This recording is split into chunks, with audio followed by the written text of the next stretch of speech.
Hey everybody, I'm out here on this beautiful Saturday evening in March. It's a nice, pretty warm day for the weather that we've been having, and I'm out riding Miss Daffodil. She's one of our younger horses that we're riding for some people, and we're out scouting some wheat. So we're gonna go right out to the wheat field. You can see we got some cover crop rye growing right here, and we're on our way out to where we got some wheat planted, and we're gonna go scout it, see how tall it is.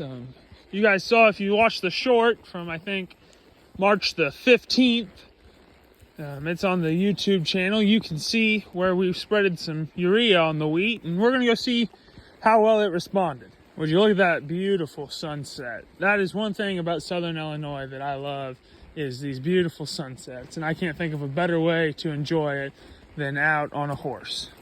So what this horse is, this is Daffodil, and she is not my horse. She's not even our family's horse. She is a local guy's horse, and he's hired us to get her ready for the spring riding season and into the summer. So we're gonna put some rides on her, get her back tuned up and ready to go. Actually, this is the second time we've had her here. Last summer we had her here, and we were working with her and getting her ready for the gentleman, and so he liked her so much that he sent her back this spring. So we're turning down the road to head to the wheat field, and we'll be there pretty shortly.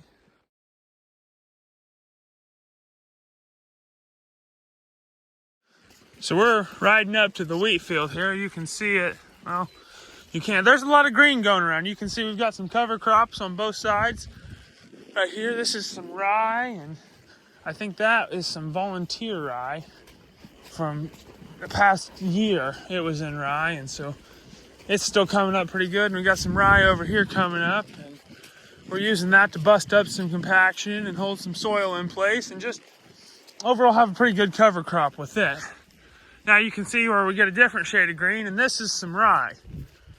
So there's 60 acres in total here of wheat. I don't know if you can see that far set of trees right off in the distance. That's the property line, or the road actually, and this wheat runs all the way up to the road.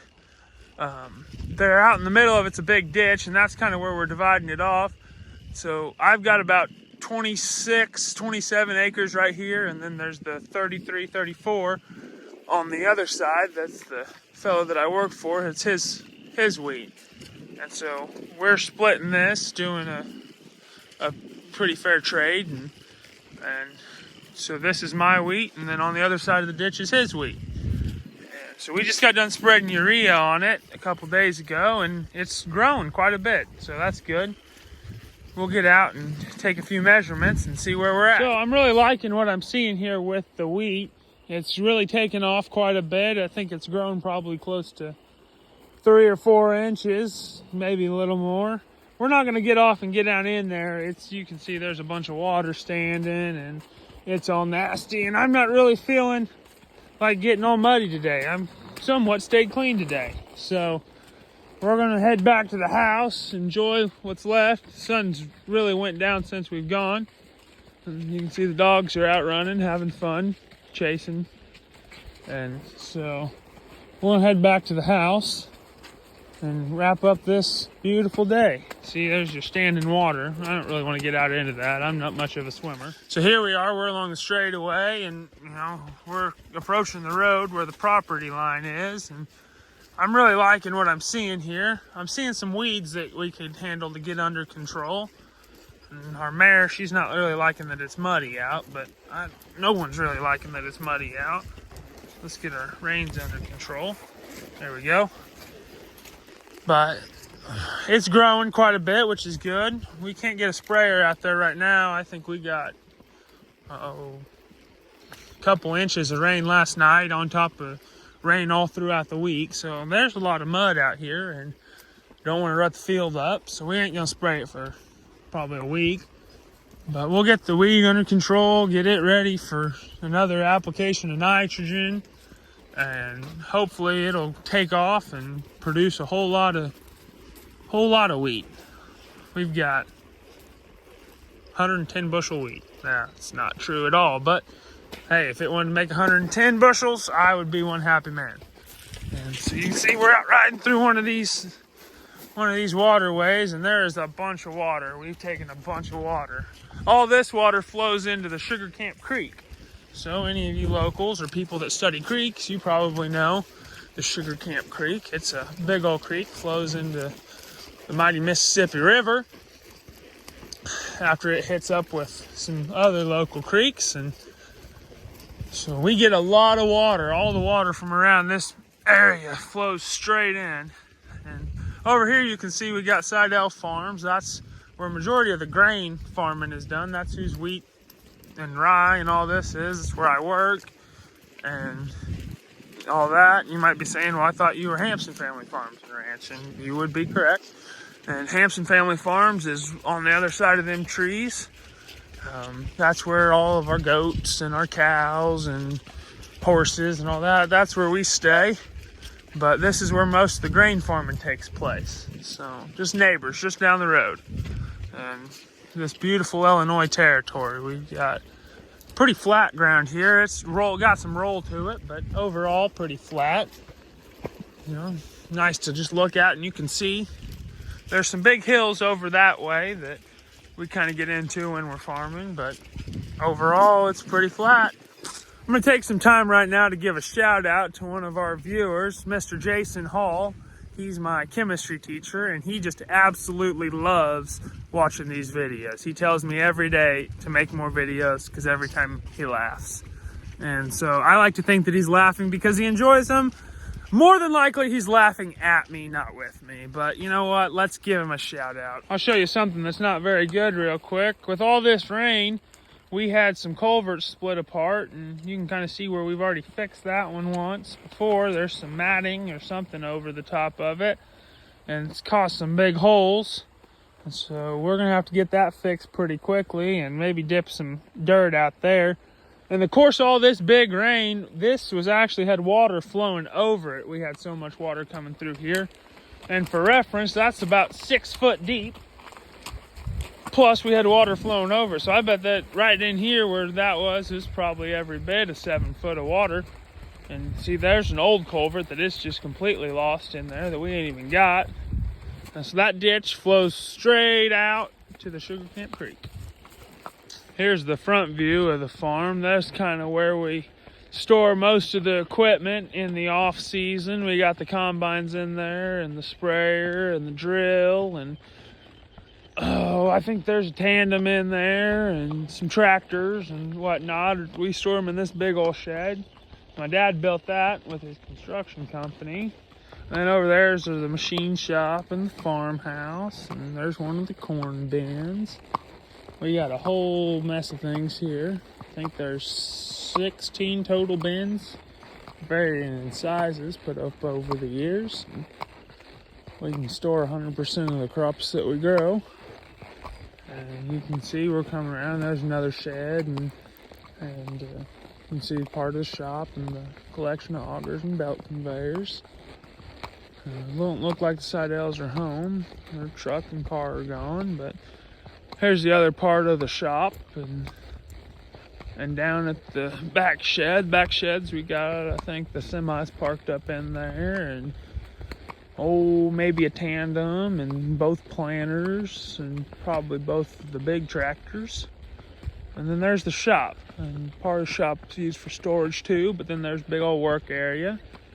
And you can see back down the line of bins probably better when we get to this other side. That's a big old bin. It takes a long time to fill, which is nice during corn harvest because you can just sit there and dump and dump and dump, and you ain't got to move bins and nothing. But once it gets full, it takes a long time to empty. There you can kind of see down the line of bins. There's some bigger bins, and then there's some super tiny bins, and I think there's 16 or 15 in total. And then there's a little pond that you can go drink water out of. Actually, don't drink water out of. One of the hydrants is hooked up to that pond, and it don't taste very good. But then up ahead, you can see that's Hampson Family Farm. So that's where my great-grandpa lives, and the house closest is my house.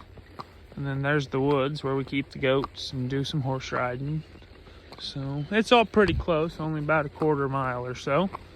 Makes it easy to walk to work or drive the four-wheeler or ride your bike or do about anything. I can tell you what excites me the most, though, with the wheat being tall and, you know, getting to ride a horse and all that wonderful stuff that I enjoy doing. But the fact that it is past 7 o'clock, the moon is out, the sun is set, and it is still got some daylight out, and it's 53 degrees. When it gets cold, I don't like it to be cold, but when it gets cold, it's just miserable around here. That's one bad part about Illinois. You know, we got bad roads, bad governor, bad politicians. Pretty view. Oh, it's a beautiful view when the sun sets. And it gets cold here. Not as cold as some of you northerners, I know. And we really don't get snow, but I would almost rather have snow and it be cold than it be cold and not have snow. At least you don't have to go to school when there's no snow.